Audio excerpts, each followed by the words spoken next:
자, 우리 하나님 말씀 함께 보실 텐데요. 찾으실 말씀은 요한계시록 14장 1절로부터 8절까지 말씀이 되겠습니다.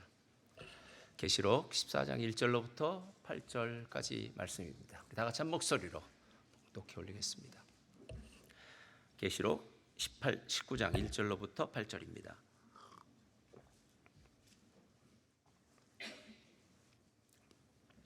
다 같이 봉독하겠습니다. 시작. 2일 후에 내가 들으니 하늘에 허다한 무리에 큰 음성 같은 것이 있어 이르되 할렐루야, 구원과 영광과 능력이 우리 하나님께 있도다. 그의 심판은 참되고 의로운지라. 음행으로 땅을 더럽게 한 큰 음녀를 심판하사 자기 종들의 피를 그 음녀의 손에 갚으셨도다 하고, 두 번째로 할렐루야 하니 그 연기가 세세토록 올라가더라. 또 24장로와 네 생물이 엎드려 보좌에 앉으신 하나님께 경배하여 이르되 아멘 할렐루야 하니, 보좌에서 음성이 나서 이르되 하나님의 종들 곧 그를 경외하는 너희들아, 작은 자나 큰 자나 다 우리 하나님께 찬송하라 하더라. 또 내가 들으니 허다한 무리의 음성과도 같고 맑은 물소리와도 같고 큰 우레소리와도 같은 소리로 이르되 할렐루야, 주 우리 하나님 곧 전능하신 이가 통치하시도다. 우리가 즐거워하고 크게 기뻐하며 그에게 영광을 돌리세. 어린 양의 혼인 기약이 이르렀고 그의 아내가 자신을 준비하였으므로 그에게 빛나고 깨끗한 세마포 옷을 입도록 허락하셨으니 이 세마포 옷은 성도들의 옳은 행실이로다 하더라. 아멘. 오늘 말씀의 제목은요, 옳은 행실로 증명된 공동체, 오늘 아름다운 공동체 마지막 10번째입니다. 오늘 어린 양의 신부된 하늘나라에 있는 공동체를 통해서요, 오늘 함께 은혜를 나누길 원하는데요. 자, 우리 믿음의 선포 함께 하도록 하겠습니다. 믿음은 긍정적입니다. 믿음은 창조적입니다. 믿음은 소망적입니다. 나는 믿음의 사람입니다. 나는 주 안에서 행복합니다. 아멘. 이 믿음의 역사가 있기를 주님의 이름으로 축원드립니다. 태양이 있을 때는 등불이 필요 없습니다. 왜냐하면은 태양이 있기 때문에 누가 바보처럼 등불을 들고 다니겠습니까? 그러나 인생은 태양만 있는 것이 아니라 밤이 오고 찾아오고 우리는 어둠을 걸어가게 됩니다. 그때 필요한 게 등불인데 믿음입니다. 우리가 잘 나갈 때는 믿음이 있는지 없는지 여부가 별로 중요하지 않지만 힘들고 어렵고 답답하고 막히는 일이 벌어질 때, 낙심 절망할 때는 믿음이 있어야 되는데 긍정적 창조적 소망적인 믿음을 가지시기를 주님의 이름으로 축원드립니다. 올림픽에 금메달을 따는 일은 결코 쉽지 않습니다. 전 세계에서 내노라 하는 모든 실력자들이 모인 올림픽에서 전 세계 1인자가 되는 거잖아요. 얼마나 힘들겠습니까? 대한민국은 활을 잘 쏘니까 하여튼 우리 활 잘 쏘는 민족이다. 그래서 양궁은 나가면 반드시 금메달을 딴다, 뭐 이렇게 생각했고요. 예전에 레슬링도 또 유도도 또 금메달을 땄고요. 태권도도 금메달을 땄고, 사람 죽이거나 싸우는 거 잘하는 것 같아요. 근데 칼 갖고 하는 이 펜싱은, 예전에는 한국은 전혀 펜싱하고는 상관이 없었는데 요즘 보니까 펜싱에서도 금메달이 많이 나오더라고요. 그래서 제가 어떻게 대한민국 사람이 펜싱에서 금메달을 따는 펜싱 강국이 되었나 봤더니 거기에는 이러한 몇 가지 단계가 있었다고 합니다. 첫째, 펜싱의 최고 수준은 유럽입니다. 그런데 유럽 선수들은 한국 사람들을 대해주지도 않았대요. 그래서 한국 선수들이 유럽으로 전지훈련을 가서 유럽 선수들 한 사람 한 사람을 쫓아다니면서 배웠답니다. 그의 기술을 배우고 베끼고 하면서 유럽 선수들 걸 먼저 배웠대요. 그리고 난 다음에 보니까 그렇게 베끼고 똑같이 하는 것으로는 절대로 유럽 선수들을 이길 수 없다는 것을 깨달았답니다. 왜냐하면 유럽 선수들은 어렸을 때부터 칼을 잡고 펜싱을 했기 때문에 자연스럽고, 또 팔 길이가 우리보다 길기 때문에 한국 사람이 아무리 유럽 선수들을 쫓아간다고 해도 금메달을 딸 수 없었답니다. 그래서 만약에 손기술로 유럽 선수들을 이길 수 없다면 우리는 무엇을 사용할까요? 발을 사용하자라고 결정했답니다. 빠른 발을 이용한 스피드로 상대의 허점을 찌릅니다. 상대가 치고 들어오면 재빠르게 도망가고 날아오는 칼까지 뒷걸음으로 피하는 것. 그러니까 한국 사람들은 손으로 하는 게 아니라 발로 펜싱을 하기 시작했다는 거예요. 그리고 나서 나중에 보니까 한국 선수들의 1분당 스텝을 걷는 숫자가 유럽 선수들의 2배가 되었고, 유럽 선수들이 손으로 펜싱을 하는 그 통념을 깨고 우리는 발로 해서 저들을 이겼다, 뭐 이렇게 얘기하더라고요. 그래서 한국 선수들에게 펜싱은 손이 아니라 발로 하는 거랍니다. 제가 이야기를 읽다가요, 무슨 생각이 들었냐면 야, 그렇지. 세상에서 금메달을 따고 최고의 인생, 복된 인생을 살려면 그 사람에게는 무언가 그럴 만한 이유가 있어야 되고 그럴 만한 뭐가 있어야 되지 않을까라고 생각이 들었는데, 신앙인도 그렇더라고요. 오늘 우리가 보는 이 요한계시록 19장 1절부터 8절까지 나와 있는 이 공동체는 지금까지 9번의 공동체를 했던 그 모든 공동체를 다 합친 것보다도 더 아름다운 공동체입니다. 왜냐하면 이 공동체는 이 땅에 있는 공동체가 아니에요. 하늘에 있는 공동체입니다. 완벽한 공동체입니다. 그리고 이 공동체는 정말 너무너무 대단해서 지금까지 보았던 모든 공동체를 다 합친 것보다 더 대단한 공동체. 도대체 이 공동체에는 무엇이 있었길래 이 공동체가 이렇게 대단할 수 있을까, 아름다울 수 있을까? 그것이 바로 옳은 행실로 증명되었기 때문이라는 거예요. 그래서 성도들의 옳은 행실, 그들이 입고 있는 세마포가 바로 그랬다라는 겁니다. 그래서 오늘 이 부분을 조금 저는 함께 이야기 나눠서요, 우리가 이 땅을 살아가지만 천국의 시민으로서 우리 멜번 순복음교회가 아름다운 공동체를 이루는 교회 되기를 예수님의 이름으로 축원드립니다. 자, 19장의 이 공동체의 특징이 뭐냐면요, 저를 따라하시기 바랍니다. 할렐루야. 이 공동체예요. 할렐루야 공동체예요. 옛날에 최재실 목사님 나는 할렐루야 아줌마였단가요? 뭐 그렇게 해서 아주 책 참 많이 읽었습니다. 가는 곳마다 할렐루야 하기 때문에 그렇고요. 우리 권사님들 만나면 할렐루야로 인사하는 분들 참 많지 않습니까? 바로 그 할렐루야가 바로 이 공동체의 특징이었다라는 겁니다. 할렐루야가 총 4번이 나오는데요, 실은 4번 중에서 3번 중요한 단락마다 나와요. 첫째로 1절 한번 다 같이 읽겠습니다. 1절이요. 1절 시작. 2일 후에 내가 들으니 하늘의 허다한 무리에 큰 음성 같은 것이 있어 이르되 할렐루야, 구원과 영광과 능력이 우리 하나님께 있도다. 잠깐 놔주시고요. 요한계시록을 보면은 2일 후에 내가 보니 라고 말하는 경우가 있고 2일 후에 내가 들으니 라는 게 있어요. 그것은 무슨 말이냐면, 요한이 이 땅에서 하늘로 들림을 받았을 때 환상을 볼 때는 2일 후에 내가 보니 라고 해서 눈으로 보는 건데, 이것은 그게 아니라 요한이 듣는 거예요. 지금 하늘나라에서 하는 걸 듣는데 들려오는 첫 번째 소리가 무엇이냐면 할렐루야 라는 소리가 들리는 거예요. 할렐루야라는 뜻이 무엇일까요? 할렐루야라는 뜻은 여호와를 찬양하라 는 뜻이에요. 그러니까 하늘나라에서 있는 이 공동체의 특징은 뭐냐면 할렐루야 공동체인데, 할렐루야 공동체에서 제일 먼저 소리 지르는 것은 여호와를 찬양하라, 여호와를 찬양하라. 이 단어는 아예 히브리에서 바꿔지지 않은 거예요. 그러니까 우리가 할렐루야, 아멘 이런 단어를 바꾸지 않는 거예요. 메시아 뭐 이런 단어와 비슷해요. 그러니까 일부러 할렐루야라는 말을 통해서, 그렇지, 하늘나라에 있는 그 공동체는 할렐루야 공동체지, 하나님을 찬양하는 공동체지라는 겁니다. 아니 1, 2월 달 힘들었습니다. 뭐가 없어서 힘들었을까요? 성가대가 없어서 힘들었습니다. 성가대 찬양이 있을 때 얼마나 감사한지 몰라요. 오늘 시선 찬양도 너무 감사해요. 마음에 찬양을 들을 땐 이상하죠? 오늘 이제 목사님 가셨는데요, 어제 저한테 이러더라고요. 찬양을 듣기 전까지 머리가 상당히 치근치근 뭔가 두통이 있었답니다. 그런데 첫 번째 찬양이 탁 울려 나오는데 두통이 사라지더래요. 어제 오늘 뭐 교회에 이런저런 이상한 일이 많이 벌어졌습니다.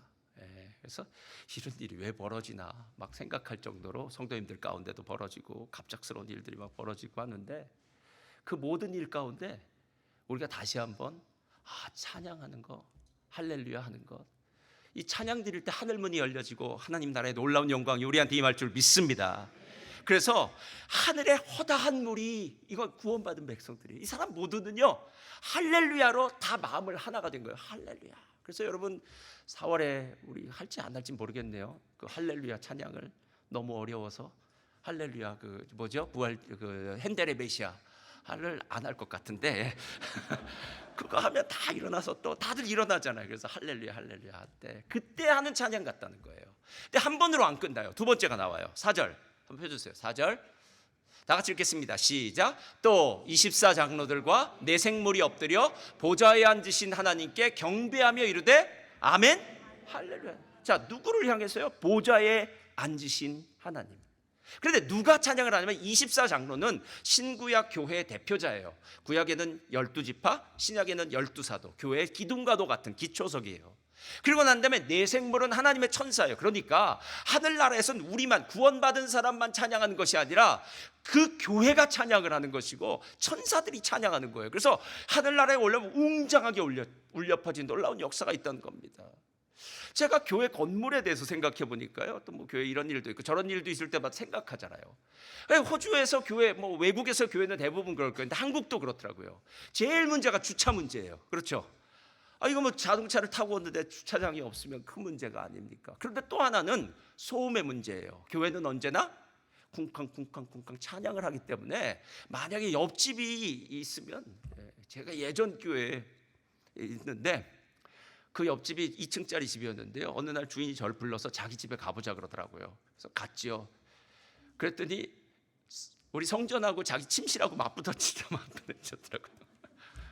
그래서 제가 참 좋겠다, 매일 찬양을 들으니까 라고 얘기하려다가, 그렇게 얘기하면 더 염장 지르는 것 같아서 미안하다고, 그래서 그 반채를 샀어요. 그래서 반채를 사야지 다 되는데, 와, 옆에 사람은 가격을 어마어마하게 올려놓고 안 팔더라고요. 안 팔아서 아유 주여, 이거 어떡하냐. 그래서 새벽에는 드럼 치지 말아라, 이렇게 그런 엄명을 내려서 새벽에 드럼 치면 큰일 납니다. 그래서 그런 거가 막 뭐 힘드니까요, 얼마나 어렵습니까? 근데 하늘나라 가면 소음 문제도 주차장 문제도 필요 없습니다. 소음 문제가 필요 없어서 가면 아마 오케스트라 같은 찬양이 울려 퍼질 거예요. 은은하게 찬양이 올 때 막 가슴이 막 울리지 않을까? 이런 생각이 드는 거예요. 천사들도 찬양합니다. 거기서 끝나지 않는 세 번째 찬양 있습니다. 5절 다 같이 읽겠습니다. 시작. 보좌에서 음성이 나서 이르시되 하나님의 종들 곧 그를 경외하는 너희들은 작은 자나 큰 자나 다. 자, 하나님 나라는요 차별이 없습니다. 저는 이게 교회에서 최고의 복이라고 생각해요. 교회는 차별 없습니다, 여러분. 저도 누구를 차별하지 않습니다. 여러분도 차별하지 않으시죠? 여러분, 우리 셀에 있는 뭐 누군가는 차별하고, 아유 당신은 예쁘니까, 당신 못생겼으니까, 죄송합니다. 그런 건 안 할 테고 당연히. 두 번째, 당신은 나랑 고향이 같으니까, 당신은 우리랑 고향이 틀리니까, 뭐 이렇게 하면서 고향 뭐 따지고 학연, 지연, 무슨 연들 다 따져가지고 뭐 다 붙여놓고 우리가 남이 아니가 막 이러면서 막 서로 좋아하고. 여러분, 교회는 그러지 않습니다. 여러분, 차별 없습니다. 차별 없습니다. 이게 교회예요. 하늘나라에서 이런 큰 자나 작은 자나 다 찬양을 한다는 생각이 들면서 유덕상 선교사님이 이 얘기했던 게 생각나요. 이 땅의 주인은 누가 주인이냐면 땅 문서 가지고 있는 사람이 주인이 아니라 뭐 하는 사람이 주인이라고 기억나세요? 그저께 예배 드린 자가 주인이에요. 여러분, 땅 문서가 가지고 있다가 주인 아닙니다. 그건 내가 잠시 동안 사는 것이죠. 그냥 내가 이 땅을 떠나면 그 다른 사람의 손에 넘어갑니다. 뭐 자녀의 손에 넘어가든지 다른 사람에게 팔리든지 나와는 상관없는 사람에 넘어가요. 우리는 다 우리가 살고 있는 동안 그 터전에서, 하나님이 허락해 주신 터전에서 하나님을 예배하고 하나님의 백성들이 살고 있는 그 은혜의 터전이 되는 것이지, 어느 날은 은혜의 터전인 교회가 됐다가 어느 날은 가라오케가 됐다가 어느 날 춤장이 됐다가 어느 날 극장이 됐다가 뭐 술집으로 변한 교회도 있고요. 별별 교회들은 다 있을 수 있다라는 거예요. 그러나 중요한 것은 예배 드리는 자가 그 땅의 주인이라는 것. 전 이 부분을 생각하면서 하늘나라의 공동체, 이 하나님의 어린 양이 신부된 공동체는 예배하는 자이기도 하지만 찬양하는 자도 되겠다 생각이 들었어요. 여러분, 우리가 신앙이 제일 먼저 떨어지면 찬양이 안 나온다는 거 여러분 아세요? 찬양하던 입술이 딱 변해서 불평과 원망의 입술로 변해요. 그래서 감사와 찬양이 우리 안에서 흥얼흥얼 울려 퍼지는 말이 다른 생각이 나오면서 다른 말을 하면서 우리의 신앙은 급속도로 낮아져요. 여러분, 찬양하는 공동체가 정말 대단하지 않습니까? 그리고 나서 보니까 하나님이 우리를 처음 만드실 때부터 우리를 뭐 하기 위해서 창조하셨다고요? 찬송 받으시기 위해서요. 그래서 외우기도 쉽습니다. 이사야서 4:3-2-1 다 같이 읽겠습니다. 시작.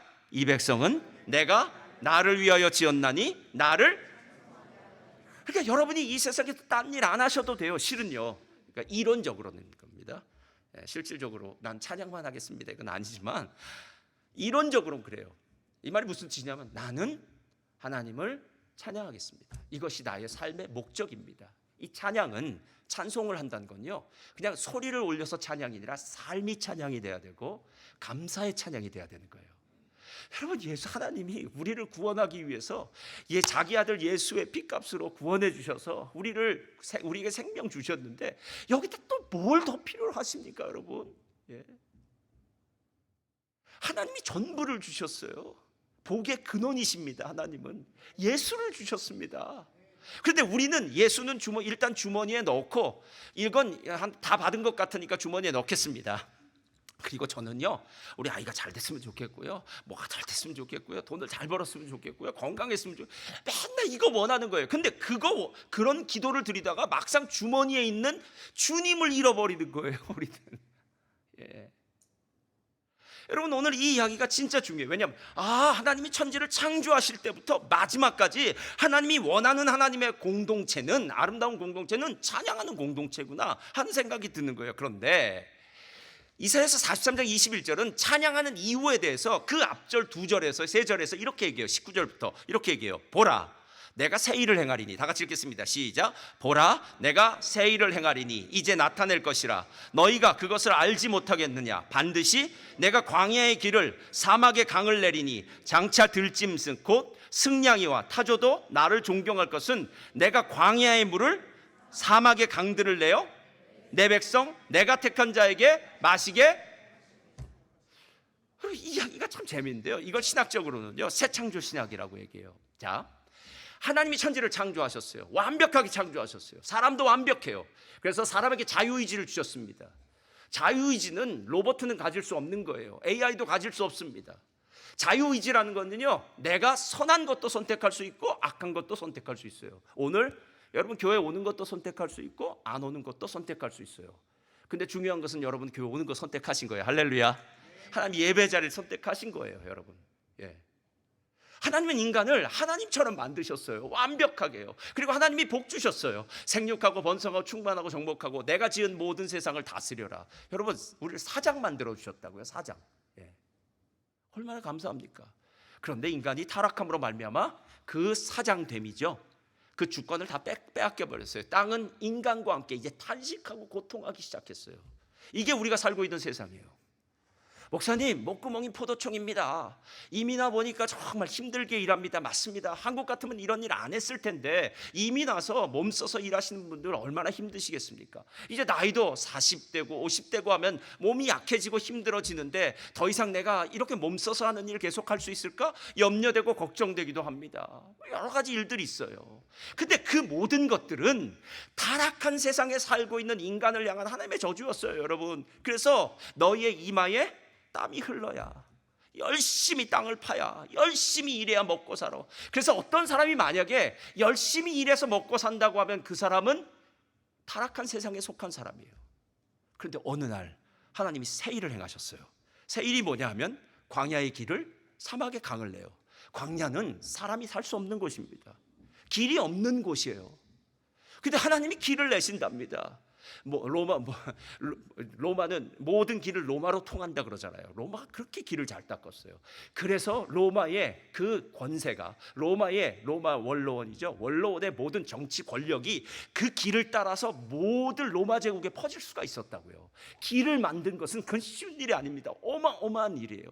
사막은요, 물이 없어서 생명체가 없는 곳이에요. 그런데 그곳에 강을 내신답니다. 사막이나 광야는 모두 다 비참한 인생이에요.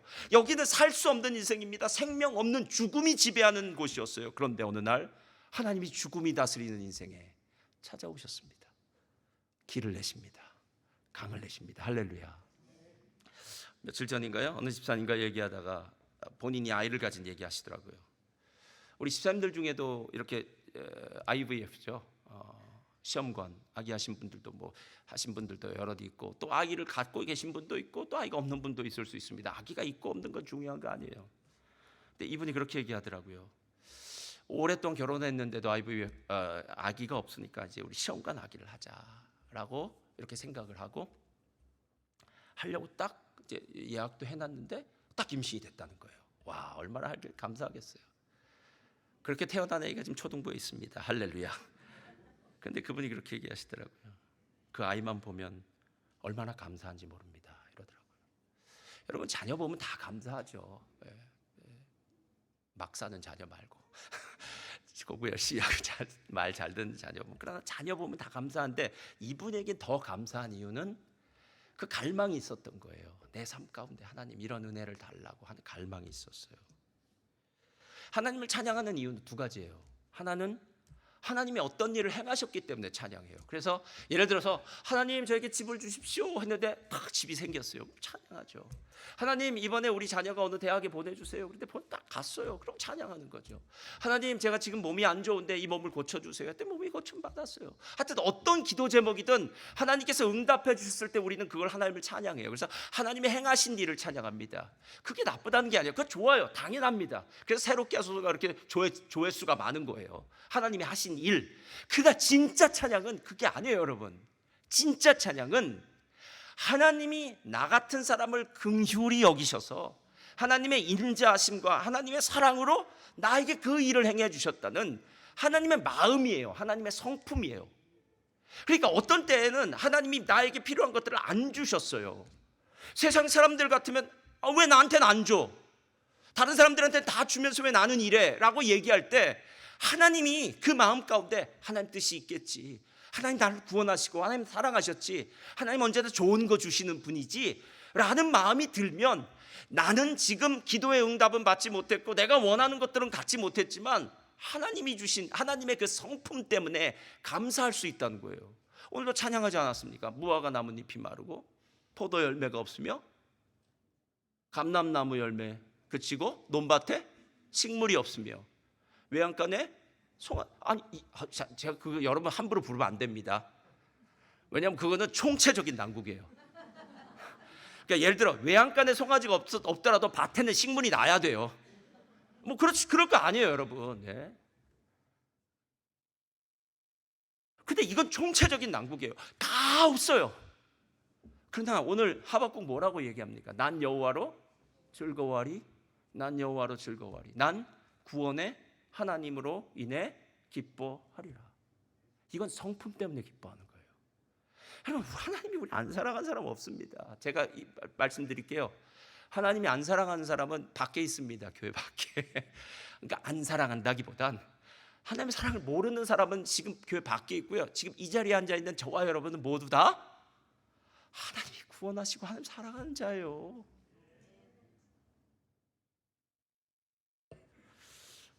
그래서 하나님을 찬양하는 공동체구나. 이 공동체. 그렇다면 이 하늘에 있는 이 공동체, 어린 양이 신부된 이 공동체가 하나님을 찬양하는데, 하나님이 성품한데 도대체 이 하나님을 찬양하는 이 공동체는 이 땅을 살아갈 때 어떤 일을 했는가라고 보니까 8절이 나오는 거예요. 8절 다 같이 읽겠습니다. 시작. 그에게 빛나고 깨끗한 세마포 옷을 입도록 허락하셨으니 이 세마포 옷은 성도들의 옳은 행실이라. 자, 세마포 옷은 천국의 유니폼 같은가 봐요. 그러니까 세마포 옷은 아주 고급 원단입니다. 여기도 성경에 파인 린넨이라고 얘기하는데요. 그 당시엔 정말 어마어마한 값어치의 옷이라서 제사장들이 입는 것이고 아주 부유한 사람들이 입는 옷이었어요. 뭐 왕족이나 입는 옷이겠죠. 그런데 하늘나라에 가면 우리 모두가 유니폼으로 이 세마포 옷을 입게 돼요. 근데 문제는 뭐냐면 성경이 아주 친절하게 얘기해줘요. 너무 감사해요. 요한계시록은 어려운 책이 아닙니다. 요한계시록은 실은 관점만 열려지고 눈만 열려주면 너무 쉬워요. 너무 쉬워요. 다 설명을 해줘요. 그 세마포 옷은 뭐라고요? 성도들의 옳은 행실이다 라고 얘기해요. 그런데 여기에 이제 문제가 있어요. 성경은 번역하는 게 정말 힘듭니다. 그런데 이 번역을 할 때 번역자마다 어떤 의도를 가지고 하는 거예요. 옳은 행실이란 말이 틀린 말이 아니에요. 그런데 우리들은 옳은 행실이라는 말을 들으면 이렇게 생각을 해요. 야, 내가 선하게 살았으니까, 그래도 교회에서 봉사를 많이 했으니까, 내가 주의 일을 많이 했으니까, 내 행실이 그래도 하나님이 기뻐하시는 행실을 했으니까 내가 구원받았어라고 생각해요. 자, 다시 한번 묻겠습니다. 우리가 구원받은 것이 전적인 하나님의 은혜입니까? 아니면 우리가 하나님 앞에 0.1%라도 잘난 게, 훌륭한 게 뭔가 한 일이 있어서 구원받았습니까? 뭐 더 물을 필요도 없어요. 100% 이거 모르는 사람 교회 한 사람도 없어요, 여러분. 여러분 우리는 한 사람도 자기의 공로 때문에, 수고 때문에 뭐 열심히 일을 해서, 목사님, 우리 성가대원도 계시지만, 목사님 뭐 하나님께 그렇게 했죠. 제가 성가대원만 40년을 했습니다, 뭐 이렇게 얘기할 수도 있고요. 제가 직분이 뭔지 아십니까? 제가 목사만 몇 년을 했습니다. 하늘나라 가면 아무 소용없어요, 여러분. 그게 구원받는 요건이 아니라는 거예요. 근데 옳은 행실이라고 얘기하면 그런 착각이 자꾸 든다는 거예요. 예, 착각이 드네요. 옳은 행실이라는 말은 헬라어로는 디카요마타인데요, 복수형이에요. 디카요마라는 말은 의로운 행동, 정죄 또는 무죄의 판결을 받는 걸 의미해요.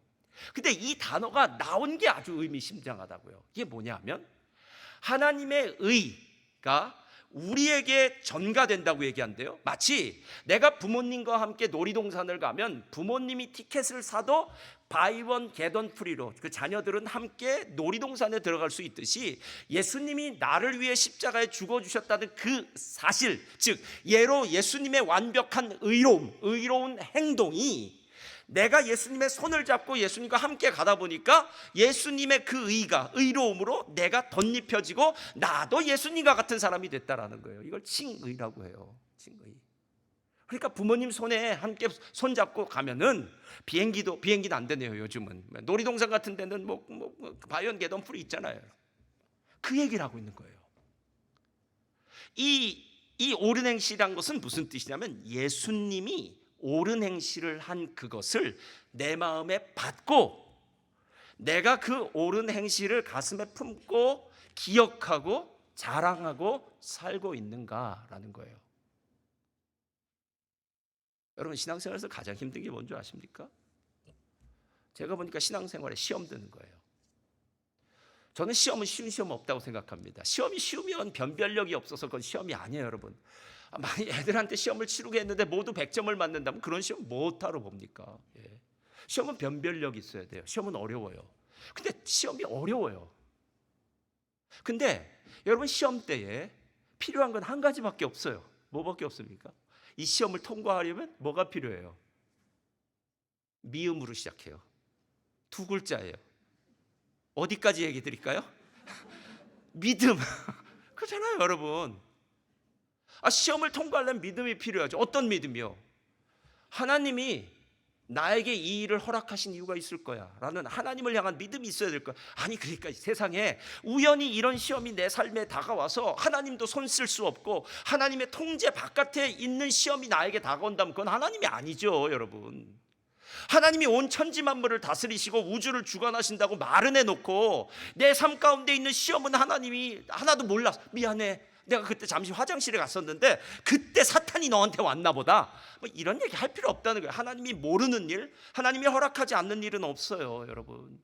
그래서 하나님이 모든 것을 합력하여 선을 이루신다는 건 뭐냐면, 하나님은 고난도, 시험도, 핍박도 바꾸어서 우리에게 선으로 만드실 수 있는 능력이 있다 없다?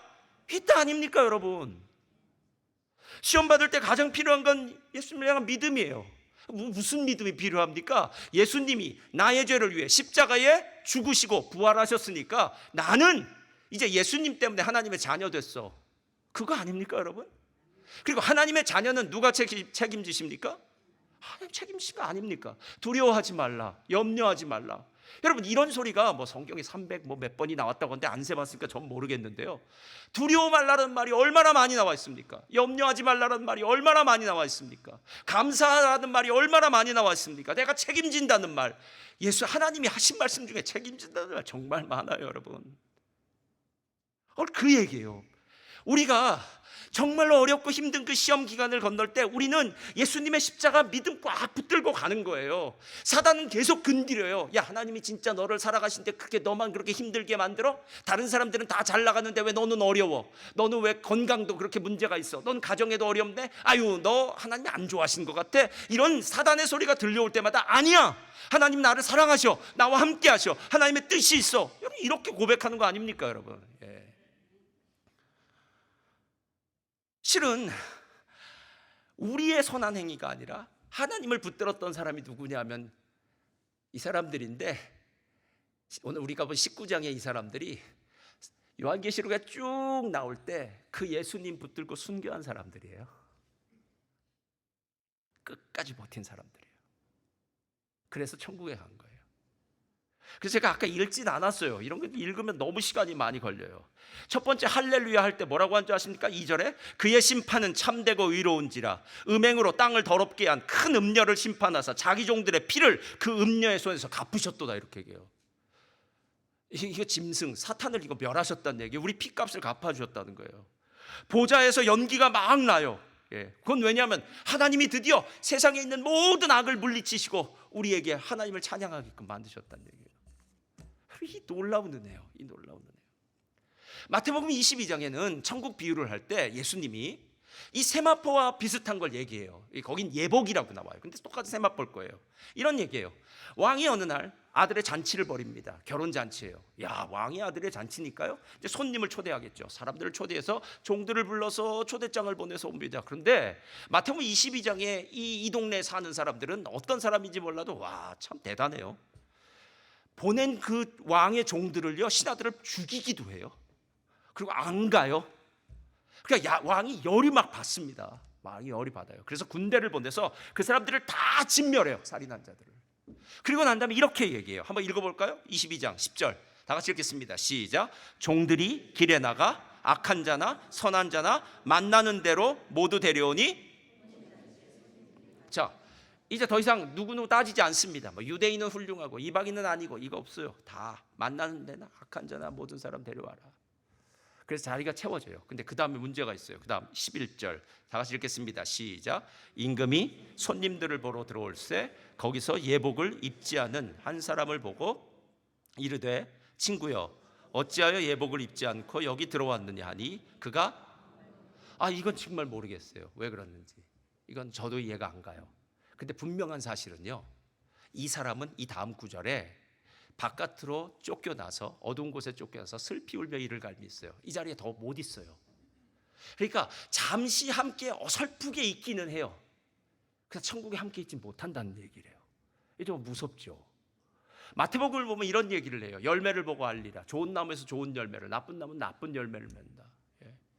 지혜로운 건축자가 되어서 반석 위에 집을 짓는 자는 듣고 행하는 자요, 모래 위에 집을 짓는 자는 듣기만 하는 자다라고 얘기해요. 나중에 비바람이 불고 창수가 나면 모래 위에 지은 집은 다 허물어지고 반석 위에 지은 집은 그대로 있다라고 얘기해요. 그래서 너희들은 듣기만 하는 자가 되지 말고 행하는 자가 되라, 이렇게 얘기해요. 그러니까 뭔가 우리가 세상에서 우리는 누군가를 판단할 수 없어요. 그래서 그 사람이 진짜인지 가짜인지 모릅니다. 여러분, 제가 가짜인지 진짜인지 모르시잖아요. 저도 여러분이 진짜인지 가짜인지 몰라요. 우리는 모든 판단은 주님께 맡기는 거예요. 그냥 마지막 최후의 판단은 주님께 맡겨요. 그래서 겸손하고 온유하고 두렵고 떨림으로 각 사람 내 구원이 지금 어떨까를 보고 있는 상태예요. 남 신경 쓰지 마세요, 여러분. 그 사람 구원 받을지 안 받을지 그건 그 사람이 알아서 할 겁니다. 저는 내 구원도 두렵고 떨려요. 내 구원도 두렵고 떨려요. 근데 오늘 이야기를 보니까 예복을 입지 않은 사람은 다 쫓겨났다는 거예요. 그러니까 내 평생에 예수만 붙들고 살아야 되는데 예수를 붙들고 살지 않는 사람들은 나중에는 그 자리에 함께 있을 수 없다라는 얘기예요. 기독교는 종교가 아닙니다. 종교는 자기의 의가 실행되는 곳이 종교예요. 그러니까 종교심, 종교성, 종교인, 이런 말은 내가 원하는 것을 얻기 위해서 내가 무슨 일인가를 하는 거예요. 그래서 불교 여호와 증인 같으면요, 일주일에 14시간을 전도를 나가요. 여호와 증인이 믿음이 좋아서가 아닙니다. 자기가 원하는 것, 새하늘, 그 사람들이 말하는 영원한 신천신지겠죠. 거기서 그 사람들은 지상천국에 온다고 얘기하니까 그 지상천국에서 왕노릇하기 위해서 그러는 거예요, 여러분. 그래서 반드시 지켜야 돼요. 여러분, 이슬람 교도들이 왜 그렇게 기도를 잘합니까? 그게 믿음이요? 믿음 아니에요, 여러분. 믿음 아니에요. 그거 나중에 그 사람들이 말하는 파라다이스예요. 낙원에 가기 위해서 그래요. 낙원에 가면은 다 남자로 변하고 여자들이 막 뭐 하녀들이 붙고 뭐 마음대로 과일을 먹고 동상 같은 데서 있겠다고 그래요. 그들이 나름대로 가진 자기의 원하는 욕구예요. 불교에서는 선한 일을 행하고 고행을 하라고 합니다. 그런데 유대교는 율법을 지키는 형식주의와 전통주의에 빠졌어요. 그래서 예수님이 서기관들과 바리새인들한테 뭐라고 책망하십니까? 이 외식하는 회칠한 무덤 같은 자들아, 독사의 자식들아, 누가 임박한 진노에서 너희들이 피할 수 있다고 이야기하느냐? 너희가 맹인인데 소경인데 너희만 잘못 가는 것이 아니라 옆에 사람들도 끌고 가는구나 라고 얘기해요. 어저께 매일 성경이 부자 청년 나오지 않습니까? 부자 청년이 예수님에게 와서 딱 한 질문이 이거예요. 선한 선생님이요, 내가 무엇을 하여야 영생을 얻으리까? 이렇게 얘기해요. 재밌지 않습니까? 무엇을 해야 됩니까? 라고 얘기해요. 아닙니다, 여러분. 무엇 하는 일이 아니에요. 기독교는 무엇을 하는 일 아닙니다, 여러분. 여러분이 뭐 아무리 봉사하고 섬기고 이거 아니에요. 하나님과 여러분과 무슨 관계가 있냐는 거예요. 그런데 하나님과 우리와의 관계는 십자가에서 만들어졌고 예수의 보혈로 만들어져서, 어제 그제 계속 목사님 그저께 이제 유석상 목사님 말씀하신 것처럼 예수의 핏뿌림의 흔적이 있느냐, 예수의 향기가 있느냐, 예수의 그 은혜가 있느냐. 결국 우리의 인생의 마지막에는 예수만 남으면 되는 거예요. 예수만 남으면 되는 거예요. 그런데 우리의 인생의 시간이 지났는데 예수는 안 남고 내 옛성품, 옛습관, 아니면 처음에는 예수님 막 높이다가 나중에 나이가 들면서 높은 자리에 올라가면서 노년이 되면서 그러면서 좀 추한 모습으로 변하는 사람들 전 정말 많이 봤습니다. 끝까지 예수만 붙들고 끝까지 예수의 향기를 낸다는 건 결코 쉬운 일이 아니에요, 여러분. 책 제목이 가끔 기억에 남는 제목이 있는데요, 덤으로 사는 인생. 어느 교도관이 쓴 책이에요. 감옥에서 그 교도관이. 우리 한국말 중에 제가 보니까 우리 딱 들으면 느낌이 참 좋은 말이 있어요. 그게 뭐냐면 덤이란 얘기예요. 덤이 뭡니까? 뭘 샀어요. 그러면 주인이 아이고 학생 이뻐 보여, 내가 학생한테 덤으로 줄게 하면서 뭘 하나 더 주는 거예요. 그렇죠? 그러면 그 아줌마가 되게 좋아 보여요. 덤으로 뭔가 준다고 하면.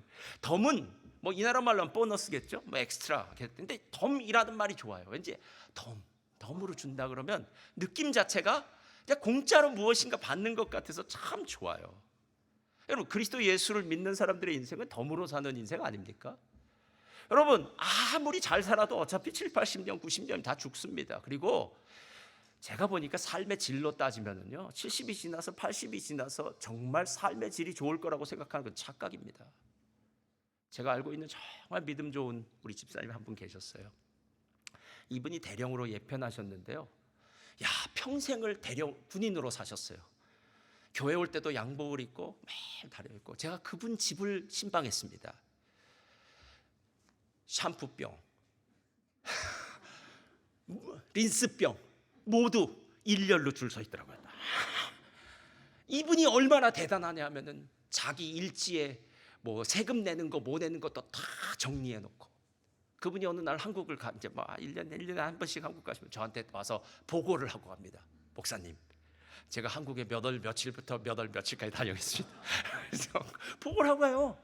얼마나 건강한지 몰라요. 평생을 그렇게. 근데 가셨어요. 하나님께서 불러가셨더라고요. 80이 넘으면서. 근데 80이 넘으셔서 저한테 이렇게 얘기하더라고요. 목사님, 제가 건강관리를 너무 잘해서 잘할 줄 알았는데 80이 넘으니까 몸이 약해지네요, 그러시더라고요. 그분 지금 대전 국립묘지에 묻혀 계신데요, 그분 생각할 때마다 언제나 와서, 그다음에 또 갔다 오면 또 갔다 왔습니다, 또 이렇게 인사. 그분 생각하면 정말 군인이에요, 군인. 그런데도 가더라고요. 그게 우리 인생이에요, 여러분. 잘 살아도 못 살아도 가는 거예요. 건강해도 안 건강해도 병들어도 가는 거예요. 큰 집에 살아도 작은 집에 살아도 가는 거예요. 우리는 그걸 인생이라고 얘기하지 않아요. 그건 그냥 죽음이 지배하는 잠깐 나그네 같은 인생이에요. 진짜 인생은 영원한 인생인데, 이건 예수 그리스도의 십자가에서 얻어진 인생. 그래서 이 인생이 우리 안에 딱 들어오면 이 땅에 사는 것이 사도 바울처럼 이런 얘기가 나오는 거예요. 내가 부한데도 처할 줄 알고 비난데도 처할 줄 알고 내가 일체의 비결을 배웠다. 여러분, 누군가 정말 잘 됐다고 얘기하잖아요. 어느 자녀가 좋은 대학에 들어갔다, 아니면 요즘에 어느 집사님이 좋은 집을 사서 뭐 했다 그러면요, 옆에서 박수가 나와야 돼요. 진짜 와, 집사님 할렐루야, 감사하다. 하나님 집사님 정말 복 주셨네. 근데 우리는요, 속으로 그치만 잘났나 이렇게 생각하고, 아유 기분 나빠. 그럼 집에 가면 또 이제 애 잡는 거예요. 왜 저 집에는 공부했는데 넌 공부 안 하냐. 이런 인생 사니까 이게 우리가 그렇죠. 여러분, 그냥 박수 쳐주면 돼요. 그거 아무것도 아니에요. 좋은 대학을 다녀도 4년 나오는 거고요, 안 좋은 대학을 가도 4년 나오는 거고요, 아예 대학을 안 가면 그 4년도 없습니다. 할렐루야. 그럼 돈 벌면 돼요. 아니 여기서 뭐가 그렇게 대단한 게 있습니까? 아무것도 없습니다. 우린 덤으로 사는 인생이라 이 세상의 삶이 우리의 목적이 아니라 하나님 안에서의 삶이 우리의 목적과 사명이니까 살아가면서 기쁜 거예요. 그래서 매일 예수의 피가 있느냐, 예수님의 은혜가 있느냐, 이것 붙들고 사는 사람이 될 수밖에 없다라는 거예요. 제가 성경에서 보면서 나의 노년을 이렇게 살았으면 좋겠다라고 생각하는 사람은 다윗이에요. 역대상은 다윗의 이야기에 대해서 나왔는데 역대상 11장부터 29장까지 나오는데 역대상 11장부터 29장까지의 다윗의 이야기는 완벽해요. 왜냐하면 다윗의 이 완벽한 인생이 마치 앞으로 오실 메시아의 모델과도 같아서 다윗이 잘못 저지른 건 안 써요. 거기에는 다윗이 어떻게 완벽한 성군이었는가를 얘기할 때 전 다윗의 마지막이 너무 아름다워요. 다윗은 평생을 성전을 지으려고 노력했어요. 이런 집 성전 말고요. 하나님의 성전을 지으려고 했어요. 하나님의 임재의 자리요. 하나님, 나는 정말 대궐 같은 궁궐에, 정말 좋은 궁궐에 살고 있는데 하나님은 지금 천막 가운데 계시는군요. 하나님, 내 소원은 하나님의 전을 짓는 것입니다. 그런데 하나님께서 허락하지 않으세요. 그럼 우리는 허락하지 않으면 이렇게 얘기해요. 에이, 하나님이 나한테 성전 짓는 걸 허락하지 않았으니까 나는 안 져도 돼 라고 하면서 마음대로 살았을 거예요. 근데 그렇지 않아요. 28장 29장을 보면 다윗이 세 가지를 준비해요. 첫 번째 다윗이 설계도를 준비해요. 그러니까 성전 설계도는 다윗이 받은 거예요. 하나님으로부터. 두 번째, 성전 설계도뿐만 아니라 성전의 모든 건축 재료들을 다윗과 이스라엘 백성들이 전부 준비해요. 그래서 금만 600톤을 준비할 거예요. 제가 기억하기로는 금이 600톤 정도 되고 수백 톤의 금, 은, 철, 놋을 준비해요. 보석을 준비해요. 이 다윗이 하는 일이에요, 여러분. 게다가 더 놀라운 것, 다윗이 누구를 준비할까요? 사람을, 솔로몬을 준비하는 거예요. 그래서 성전을 지을 사람, 성전을 지을 설계도, 성전에 들어갈 모든 기물들을 다 준비하고 난 다음에 다윗이 이렇게 얘기를 해요. 정말 이 글을 읽을 때마다 제가 눈물이 나요. 다 같이 읽겠습니다. 시작. 우리 하나님이여, 주의 영화로운 이름을 나와 내 백성이 무엇이기에, 그 다음 다 같이 읽어볼까요? 그 다음 절 15절 14절 죄송합니다. 14절 시작. 나와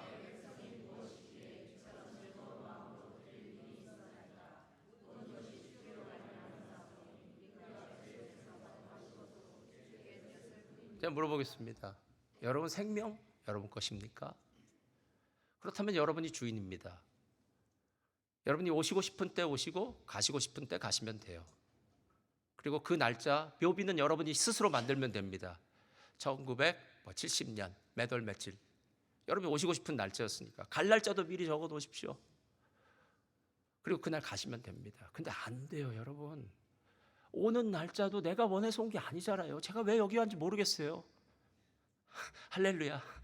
하나님의 뜻이 있으니까 왔겠죠. 근데 제가 왜 태어났는지 모르겠어요. 그냥 이 세상에 태어난 모든 사람은 그냥 태어나는 거예요. 근데 예수님을 만나고 나니까 왜 태어났는지 알겠어요. 하나님이 나를 이 땅에 태어나신 것은 하나님이 이유가 있었어요.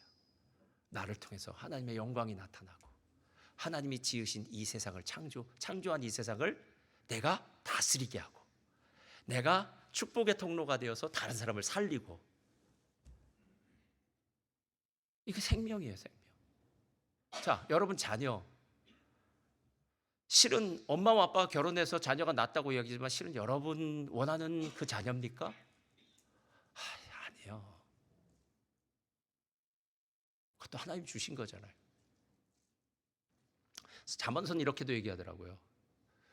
집과 토지는 조상으로부터 말미암는 것이지만 슬기로운 아내는 여호와께로 말미암는다. 이렇게 얘기해요. 실은 하나님이 주신 거예요. 여러분에게 붙여주신 그 사람은요. 네. 다 하나님이 하신 거잖아요. 여러분 재물은요? 여러분 것입니까? 그럼 여러분이 마음껏 사용하다 가십시오. 근데 행복하지는 않을 거예요. 진짜 행복은요, 하나님을 알고 난 다음에 하나님이 여러분의 삶의 주인이 되어서 여러분이 하나님의 뜻대로 한 걸음 한 걸음 살아가던 그것 외에는 실은 이 땅에 의미 없는 것은 없습니다. 나이가 많이 드신 우리 집사님들 보면 이렇게 얘기를 해요. 목사님, 평안했으면 좋겠습니다. 이렇게 얘기해, 평안했으면.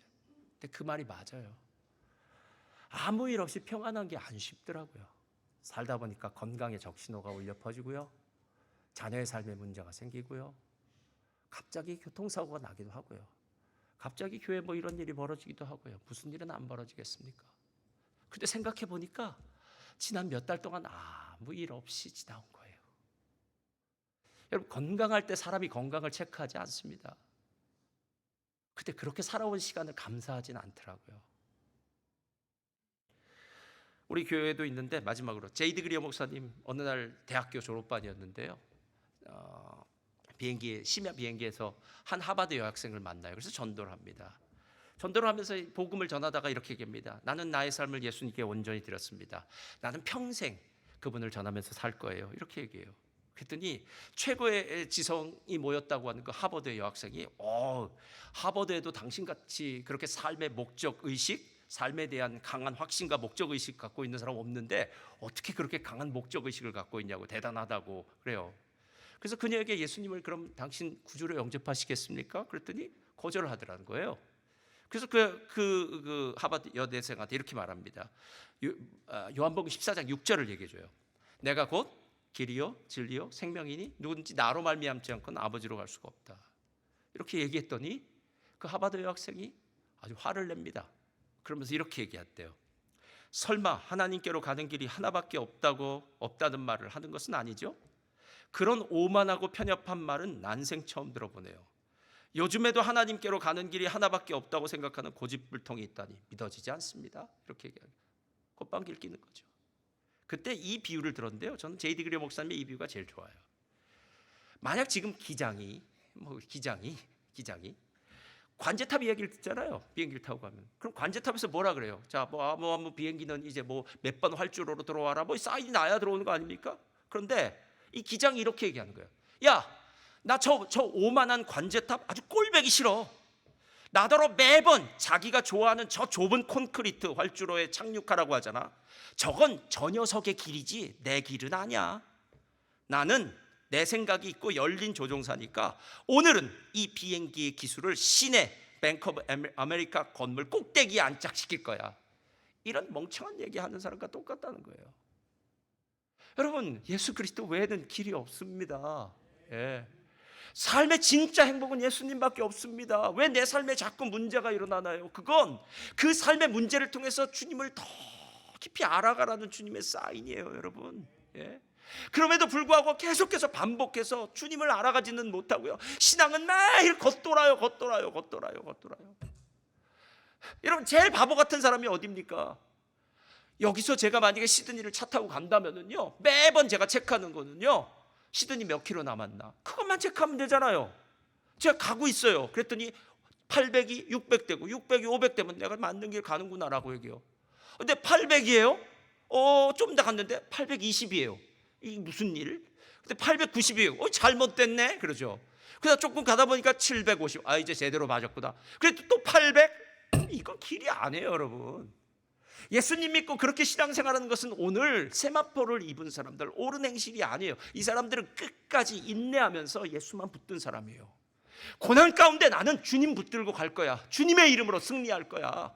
예수의 핏부림을 받은 자, 예수를 자랑하는 자, 예수님 없이는 난 살 수 없어 라고 얘기하는 사람이에요. 누가 뭐래도 상관없어요, 여러분. 그 가장 귀한 예수를 누구한테 뺏기겠습니까? 자녀님 앞으로 나와주시고요. 오늘 그 이야기예요.